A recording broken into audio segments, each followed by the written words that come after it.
살아계신 하나님 말씀을 함께 봉독합시다. 신약성경 고린도전서 15장 29절로 34절까지 29절부터 함께 봉독합니다.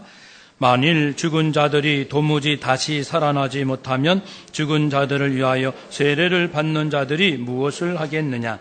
어찌하여 그들을 위하여 세례를 받느냐?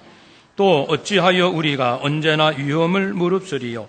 형제들아, 내가 그리스도 예수 우리 주 안에서 가진 바 너희에 대한 나의 자랑을 두고 단언하노니 나는 날마다 죽노라.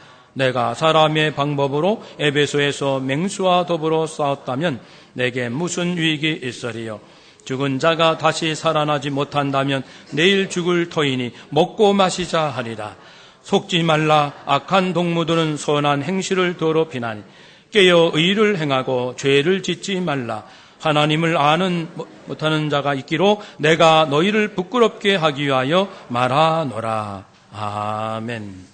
하나님을 찬양합시다. 할렐루야. 아멘. 또 우리 성도님들 사랑하는 마음으로 서로 인사합시다. 한 주간 수고 많으셨습니다. 네.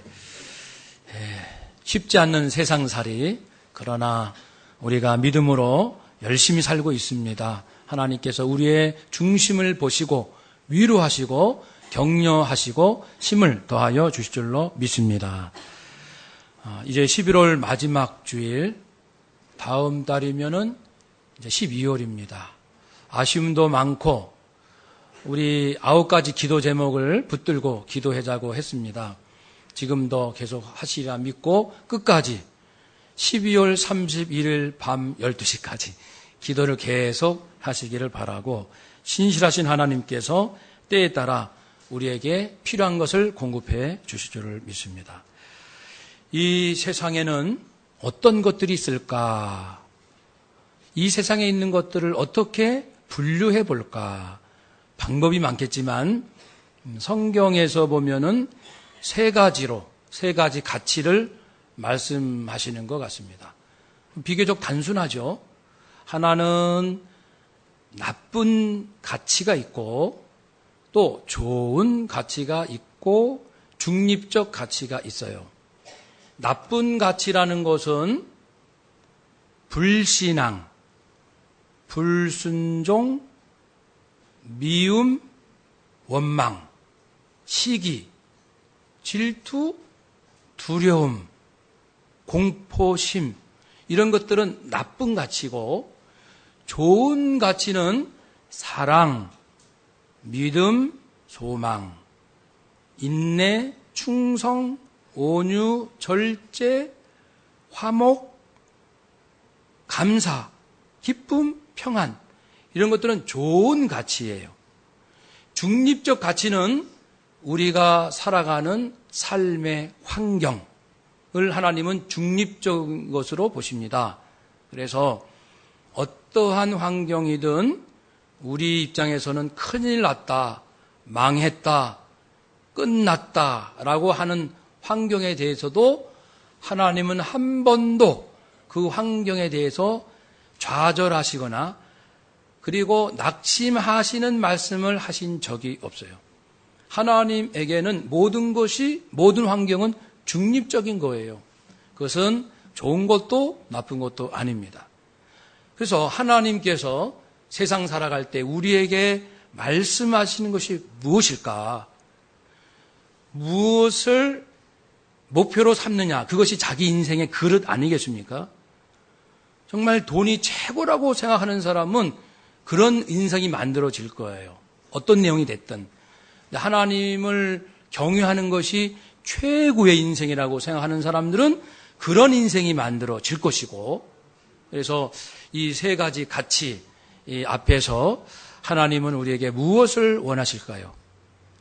모든 것은, 모든 환경은 좋고 나쁘고 아니라고 말씀하시는 거예요. 다만 그 환경 속에서 나쁜 생각을 하지 말라는 거예요. 아무리 사람의 눈으로 절망스러운 환경이라 할지라도 그 속에서 너는 나쁜 생각하지 말라는 거예요. 나쁜 행동하지 말고 나쁜 가치를 따르지 말고 거기에서 좋은 생각을 하라는 거예요. 좋은 말을 하고 좋은 결단을 하고 좋은 행동을 하고 이쪽을 선택하라. 이것이 성경에서 주시는 하나님의 마음입니다. 간단합니다. 나쁜 것을 택하지 말고 좋은 것을 택하라. 그런데 우리가 때때로 이 두 가지 가운데 갈등을 하는데 오늘 이제 본문에서 사도 바울은 아주 담대한 모습을 보여주고 있습니다. 그 모습을 우리는 배우고 싶은 거예요. 바울은 이제 고린도 교회 안에 그 성도들이 훌륭한 분도 계시지만 믿음 면에서나 행실 면에서 그렇지 않는 성도들 있다는 것도 알고 그 부분으로 고민하고 기도하고 그래서 오늘은 부활을 믿지 않는 성도들 때문에 아주 골치가 아팠어요. 이 사람들은 예수님을 믿지만 세례 받지 못하고 죽은 친구나 친척이나 가족들을 위하여 대신 세례는 받습니다. 아마 고린도 교회에 그런 관습이 있었던 것 같습니다. 지금 우리에게는 없지만은 여기서 그 관습이 옳으냐 그러냐의 문제가 아니고 지금 초점은 부활에 있습니다. 아니 이러이러한 사람들이 그 죽은 자를 대신하여 세례를 받는다고 하면서도 어떻게 사람이 죽지만 다시 살아난다는 것은 믿지 않느냐? 그러면 그 죽은 사람이 다시 살 것을 믿지 아니하면서 그 사람을 위하여 대신 세례를 받을 필요가 있겠느냐? 이것은 앞뒤가 맞지 않고 모순이다는 겁니다. 죽은 사람을 위해서 세례를 받는다는 것은 죽은 사람이 장차 부활할 것을 믿으니까 받는 것이 아닌가. 그래서 부활을 믿지 않는 교회 안에 있는 사람들에 대해서 책망을 하고 두 번째는 자신의 삶을 통해서 다시 부활의 중요성을 얘기를 합니다. 사랑하는 여러분, 내가 왜 이렇게 험한 인생을 살겠어요? 때로는 배고프고 때로는 붙잡혀서 감옥에 가고 매를 얻어맞고 죽음의 위기에 내가 왜 이렇게 위험을 무릅쓰면서 인생을 살겠습니까? 만약에 죽은 자가 다시 사는 부활이 없다면 부활이 없으면은 우리가 먹고 마시자 이 세상에서 즐겁게 살자 이렇게 하면 될 것을 우리들이 왜 이렇게 어떤 어려움이 온다 할지라도 복음을 전하고 어떤 힘든 상황에서도 하나님 말씀대로 살려고 노력하겠습니까? 그 이유는 부활이 있기 때문에 눈에 보이는 것으로 세상이 다 끝나는 것이 아니고 장차 우리는 부활을 합니다. 다시 삽니다. 이것을 우리가 믿을진데 우리는 아무렇게나 살 수가 없습니다. 그러니까 우리에게 부활이 중요합니다. 여러분 한번 믿음으로 상상해 보세요. 내가 부활을 한다. 내가 언제 죽을지 모르지만 또 내 시신이 썩고 부패할지 모르지만 눈으로 볼 수 있는 형체는 없을지 모르지만 그러나 때가 되면은 나의 모습이 새롭게 부활한다는 겁니다. 썩지 않고 악취가 나지 않고 무엇보다 죄 짓지 않고 나쁜 생각하지 아니하고 나쁜 행동하지 않는 정말 하나님의 거룩함을 받은 그러한 나로 다시 부활한다. 다시 산다. 이것을 한번 믿음으로 상상으로라도 생각해 봅시다. 여기에 있다고 생각해 보세요. 나의 부활의 모습이 이것이 사실이라면 우리의 삶은 달라진다는 겁니다. 왜 그럴까요? 보세요. 사람이 죽었는데 다시 부활한다. 그럼 누가 부활케 하시는가? 하나님이시다. 그러면 하나님은 살아계신 것이 분명하고 왜 우리를 다시 살리실까? 그것은 우리를 사랑하시기 때문에 그냥 썩는 흙으로 왔으니 흙으로 돌아가는 것으로 영원히 끝나는 것이 아니라 다시 영원한 천국에서 거룩한 성품을 지닌 자로 영원히 살 수 있도록 변화시켜 주신 것은 하나님의 사랑입니다. 하나님이 나를 그 정도로 사랑하시는구나. 그것도 알 수 있고 하나님, 제가 부활한다는 증거가 있습니까? 뭘 보고 알 수 있죠? 예수님이 먼저 부활하셨지. 십자가에 죽으셨으나 사흘 만에 다시 부활하셨습니다. 예수님의 부활이 사실이며 그것이 나의 부활을 증명하는 증거가 됩니다. 예수님이 부활하셨구나. 그리고 여기에 부활할 나의 모습, 진짜 나의 모습, 본질적인 나의 모습, 중요한 나의 모습이 이렇게 준비되어 있다면 지금 이 땅에서 사는 삶은 부활의 이정권과 지금의 이정권하고 비교를 해보세요. 어떠신지. 부활의 아무개와 지금의 이 땅의 아무개하고 비교를, 여러분 스스로를 비교해 보세요. 어떤 게 참된 모습인지. 부활입니다. 물론 지금 살고 있는 우리도 영혼은 이미 구원받았기 때문에 이미 하나님의 자녀로 살고 있습니다. 중요한 것은 부활이 나의 참된 모습이고 영원한 모습이기 때문에 이 땅에 몸을 가지고 사는 동안 우리는 이 세상에 어떤 환경이 온다 할지라도 그것 때문에 절망하거나 낙심하거나 누굴 미워할 필요도 없는 거예요. 원망할 필요도 없는 거예요. 왜냐하면 참된 것은 나의 부활이니까. 부활된 몸이 나의 진짜 아무개니까. 이것을 아느냐 그거예요. 이것을 믿느냐.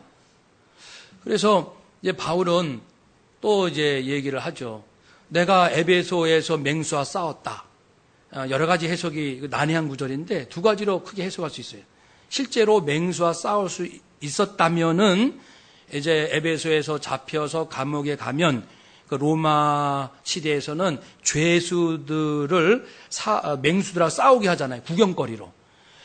어쩌면 사도 바울이 그러한 지경에 있을 수도 있고, 그래서 진짜 맹수랑 싸우는 상황이 있을 수도 있고, 아니면 비유적으로 해석하면 에베소에서 복음 전할 때 굉장히 힘든 고통과 핍박이 있었다. 이런 것을 또 상징할 수도 있어요. 어쨌든 이 바울은 이 베드로 에베소에서 겪었던 그런 고통, 이것을 우리가 왜 겪겠습니까? 라고 말을 하는 것이죠. 부활의 소망이 없다면 내가 그냥 부활의 소망 없이 사람의 방법은 부활의 소망이 없는 평범한 사람을 말합니다. 그러한 마음으로 내가 왜 그 쓸데없이 죽음의 위기로 내가 들어가겠습니까? 먹고 마시고 그냥 살지. 그러니까 여러분, 나는 분명히 말합니다. 여러분 고린도 교회는 내가 개척해서 세웠고 또 눈물과 땀으로 양육했고, 그래서 여러분이 예수님 믿고 얼마나 자랑스러워요. 비록 교회가 온전치는 못하지만 이 지상의 교회는 부족함도 많지만 구원받았잖아요. 우리가 하나님께 영원한 생명을 얻은 자잖아요. 이런 여러분들이 계신 걸 보면 나는 하나님 앞에 가서 자랑거리가 많습니다. 하나님, 저는요 돈으로 자랑하지 않아요. 명예로 자랑하지 않고 건강으로 자랑하지 않고 재능으로 자랑하지 않습니다. 저는 하나님 앞에 죽을 영혼 살았고 낙심된 영혼이 회복됐고 하나님을 모르던 자가 하나님을 알고 하나님께 불순종하던 자가 순종하며 찬송 올리는 영이 살고 구원받은 사람들이 이렇게 많다는 사실을 저는 자랑하고 싶습니다. 그래서 데살로니가 전서 2장 19절에도 우리의 소망이나 기쁨이나 자랑의 면류관이 무엇이냐? 우리의 자랑이 뭐예요? 여러분 뭘 자랑하고 싶으세요? 하나님 앞에 자신만만하게 자랑하고 싶은 내용이 무엇입니까? 바울은 예수님이 재림하실 때 주님 앞에 구원받은 자로 서 있을 너희들이다. 구원받은 여러분들이 나의 기쁨이요 자랑이다. 라고 말을 했습니다. 그러니까 이렇게 내가 힘들고 어려운 일이 있지만은 그거 마다하지 않고 여기까지 교회를 개척하고 교회가 세워지고 성도들이 구원받고 말씀과 성령에 따라 살고 지금 여러분을 보니까 아주 용기가 납니다. 아주 힘이 납니다. 내 마음이 기쁘고요. 그래서 내가 확신을 가지고 말하는데 앞으로도 지금까지도 그랬지만 앞으로도 나는 날마다 죽을 거예요. 날마다. 한번 따라합시다. 성도 여러분, 나도 날마다 죽겠습니다. 아멘. 저는 여러분 앞에 그렇게 고백을, 저는 하나님과 교회를 위하여 날마다 죽겠습니다. 또 여러분은 서로에게 하나님과 성도를 위하여, 교회를 위하여, 이 땅을 위하여 날마다 죽겠습니다. 그리 살아왔고 앞으로도 살겠다는 자신만만한 교만함이 아니고 확신. 이렇게 고난 가운데서도 교회가 세워진 걸 보고 성도들이 구원받은 것을 보면은 이것처럼 기쁜 일이 어디 있냐는 것이죠. 그러니 나는 앞으로도 어떠한 환경이 온다 할지라도 흔들림이 없이 변함없이 부활의 소망을 가지고 모든 것을 가능케 하시는, 승리케 하시는 하나님이 분명히 계시니까 그 부활 믿고, 부활케 하시는 하나님의 능력을 믿고, 그분의 선하심을 믿고 지금 교회가 이렇게 세워지는 것을 보듯이 나는 자신 있게 앞으로도 매일 죽겠습니다. 매일 죽겠습니다. 이것이 구원받은 자의 행복한 고백입니다. 사람이 죽는다 그러면 겁부터 먹어요. 내가 왜 죽어? 성경에는 죽는다는 단어와 산다는 단어가 유독 많습니다. 산다, 죽는다. 그래서 이 죽는다는 것도 의미에 따라 좋은 의미로 죽는다가 있고 안 좋은 의미의 죽는다가 있어요. 여기서는 좋은 의미로 죽는다는 거죠. 죽는 게 뭘까? 그것은 어떤 환경에서도 나쁜 생각을 택하지 아니하고 하나님이 기뻐하시는 좋은 생각을 택하는 것이 죽는 거예요. 그 좋은 생각을 택하였기 때문에 내 승진이 더디어지고 빨리 부자가 안 되고 내가 하나님의 기쁘신 뜻대로 살려고 하다 보니까 내가 이러저러한 어려움이 생겼고 그래도 좋다 그겁니다. 나는 그 길을 택하겠습니다. 그것이 날마다 죽겠다는 고백이죠. 아니야. 나는 하나님 뜻보다 내가 부자 되는 게 더 중요하거든. 나는 하나님이 기뻐하는 것보다 내 건강이 더 중요해. 라고 하는 사람은 죽기를 싫어하는 사람이죠. 바울은 날마다 죽노라. 날마다. 이 날마다 죽을까? 부활이 영원한 약속이기 때문에 한 몇 년 유효기간이 있고 그 이후로는 부활의 약속이 사라진다. 그러면 날마다 죽겠다는 고백할 수가 없어요. 아니 부활이 이제는 약속이 없어졌다면서. 근데 부활은 영원한 약속. 누구에게나 믿는 자에게 주신 약속이니까. 그래서 성경에서는 항상 기뻐하라. 항상. 그리고 범사. 어떤 조건에도 범사에 감사하라. 그리고 언제나 위험이 올지라도 좋다. 언제나. 그리고 날마다 죽는다. 날마다. 하나님의 말씀을 주야로 묵상한다. 누구든지 예수를 믿는 자는 구원받는다. 받는다. 여기 있는 단어들을 모아보세요. 하나님의 마음이 무엇입니까? 하나님이 하시는 역사에는 인간의 어떤 조건이나 형편이 끼어들 수가 없다는 거예요. 방해할 수 없다는 거예요. 하나님이 약속하시고 하나님이 하시는 세계는 언제나 오케이. 어디서나 오케이. 누구에게나 오케이. 주야로 오케이. 모든 것이 가하다는 것. 모든 것이 가능하다는 겁니다. 그러니까 이제 바울도 나 날마다 죽을 거야. 날마다. 아침에도 저녁에도 젊어서도 나이가 들어서도 은퇴 전이나 은퇴 이후나 날마다 죽을 거야. 난 날마다. 날마다 죽는다는 것은 어떠한 시련과 손해보는 환경이 온다 할지라도 하나님이 기뻐하시는 좋은 생각을 택할 거야. 그겁니다. 좋은 생각을 택할 거야. 사람들은 많이 염려하고 두려워합니다. 그렇지만 바울이 담대하게 나는 날마다 좋은 것을 하나님이 기뻐하신 것을 택할 거야 라고 말할 수 있었던 것은 이미 말씀드렸지만 부활 때문에 부활이 있다. 우리는 다시 산다. 이 땅이 실상이 아니다. 마치 율법은 그림자요 예수님의 진리와 복음이 참된 것처럼 참 빛인 것처럼 이 땅에 사는 것은 그림자고 부활이 참된 거예요. 부활과 천국이 참된 것입니다. 이 땅은 그림자예요. 지금 우리가 그림자 가운데 살고 있는 겁니다. 그림자 가운데. 그렇지만 그림자 속에서 참된 것을 살 수 있어요. 어떻게 해요? 믿음으로. 믿으면 참된 것이 지금도 내 것이 돼요. 그래서 구원받는 거죠. 그래서 구원받는 거예요.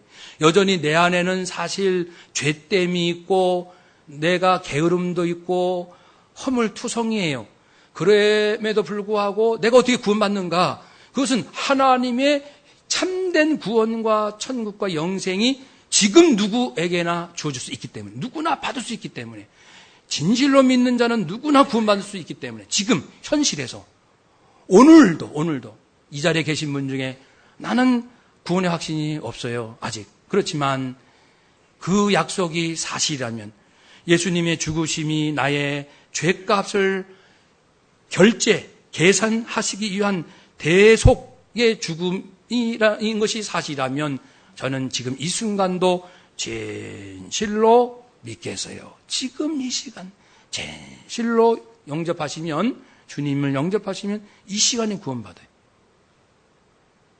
그렇다면 부활 참된 겁니다. 본질입니다. 그게 우리 인생에. 이 땅은 그림자예요. 그럼 부활도 아직은 내가 부활되지 않았지만 주께서 약속해 주셨기 때문에 믿음으로 부활의 능력과 기쁨을 받을 수 있다는 거예요. 바울이 받았어요. 믿음으로. 그래서 나는 날마다 죽는다. 나는 알고 나는 믿어요. 내가 부활할 것을. 즉 모든 어두움은 다 평정이 되고 모든 것은 심판되고 참된 주의 영광과 구원받은 자들만이 온전한 영생을 누린다는 그 사실, 그날, 그때를 나는 믿습니다. 그러니까 내 인생에 참된 것은 부활에 있으니까, 그것을 하나님이 약속해 주셨으니까 이 땅의 그림자를 참된 것으로 착각하면 안 되겠죠. 그러니까 사도 바울은 말합니다. 성도님 여러분, 속지 마세요. 교회 안에 예수님을 믿는다 하면서도 부활은 믿지 않는다. 하나님을 믿는다 하면서 부활은 믿지 않는다. 어떻게 이런 일이 있을 수 있나요? 부활은 하나님이 일으키시는 것인데, 그래서 로마서 4장에도 말씀하고 있는 것처럼 하나님은 죽은 자를 살리시며, 하나님께서 부활케 하신다고 했는데 부활은 믿지 않고 하나님은 믿는다. 이건 신앙의 모순이라는 거예요. 그러므로 믿으면 제대로 다 믿고 하나님을, 말씀을, 아니면 아닌 거예요.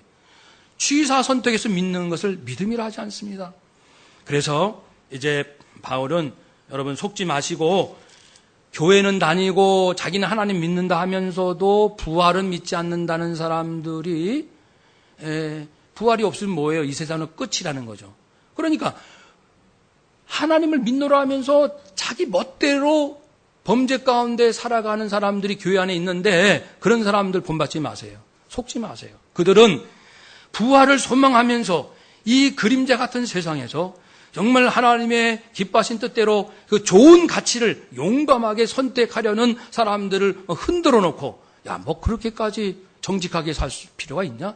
야, 뭐 그렇게까지 할 필요가 있냐? 이렇게 유혹하는 사람에 속지 마십시오. 그들은 우리를 넘어뜨리려고 하는 자들입니다. 부디 깨어 있으세요. 그래서 be sensitive 또는 sensible, 센스가 있으세요.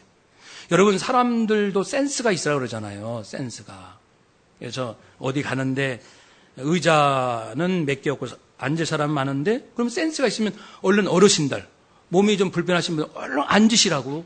그게 센스잖아요. 다들 배고픈데 음식은 좀 작아요. 그러면 누가 빨리 나서서 적당하게 분배를 한다든지, 아니면 한 하루 이틀 더 굶은 사람이 그 다음에 더 많이 먹도록 좀 더 많이 퍼준다든지, 그게 센스 아닙니까? 뭐가 일이 제대로 잘 되도록 환경을 빨리 간파하는 거. 그러니까 사도 바울은 여러분 센스가 있으셔야 돼요. 이 세상은 그림자인데 이게 마치 진짜인 것처럼 여기에 푹 빠져가지고, 그게 아니고 부활이 진짜니까 이 세상에서 하나님께서 기뻐하시는 하나님의 그 좋은 뜻, 그것을 빨리 눈치를 채세요. 직장에서 어떤 행동을 하기 전에 센스가 있어야 됩니다. 하나님이 좋아하실까? 하나님께서 기뻐하실까? 이렇게 말입니다. 깨어서 의를 행하라. 그리고 죄 짓지 말라라고 했습니다. 사도 바울이 이렇게 자신 있게 말하는 것은 자기가 완전해서가 아니고 부활의 약속, 부활할 약속하신 하나님, 그분을 믿기 때문에 우리는 믿고 아멘 믿습니다 하고 세상에 어떠한 위협이나 고난에 두려워하지 말고 끝까지 갈 수 있다는 겁니다. 이렇게 살자는 말씀입니다. 이렇게 살아야 된다는 말씀입니다. 그렇지 않으면 후회해요.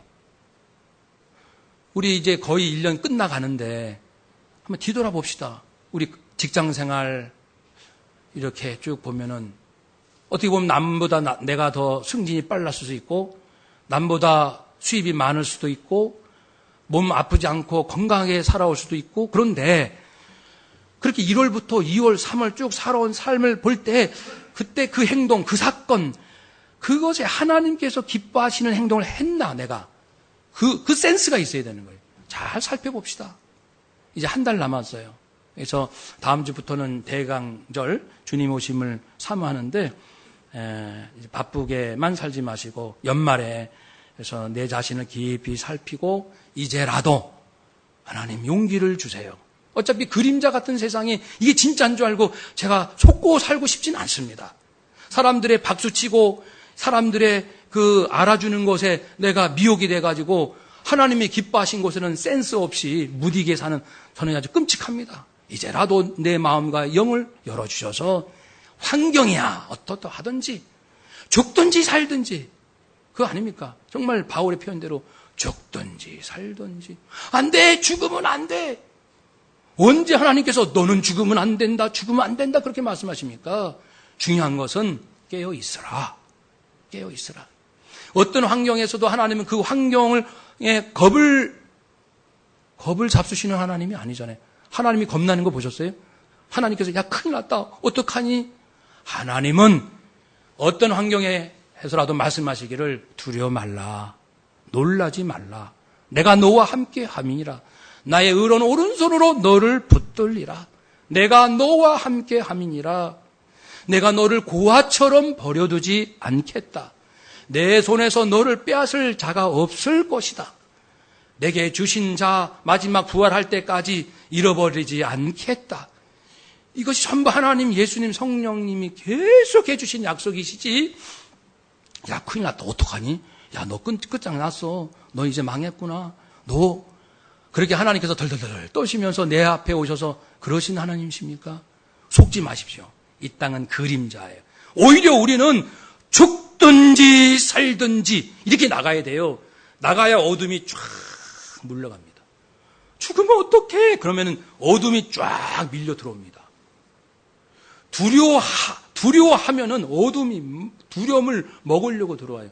내 안에 담대하면 어둠이 먹을 게 없어서 떠나요. 어둠은 어둠을 먹으려고 해요. 내 안에 담대함과 평안함과 생명까지 바칠 기쁨과 평안이 있다면 원수, 마귀, 귀신들 모든 어둠의 세력들이 내 안에 먹을 게 없잖아요. 아무리 봐도. 그러니까 이제 배고프니까 딴 데로 가요.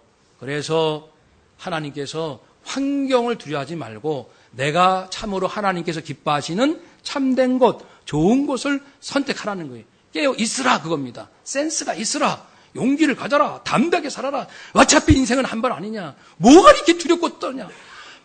담대하게 믿음으로 밀어붙이라 그겁니다. 탱크처럼. 여러분 탱크 보셨어요? 탱크. 탱크 거기에 무슨 조금 자갈 돌이 있든 언덕이 있든 웬만한 건 탱크에 밀고 갑니다. 쫙. 탱크 보면 든든하잖아요.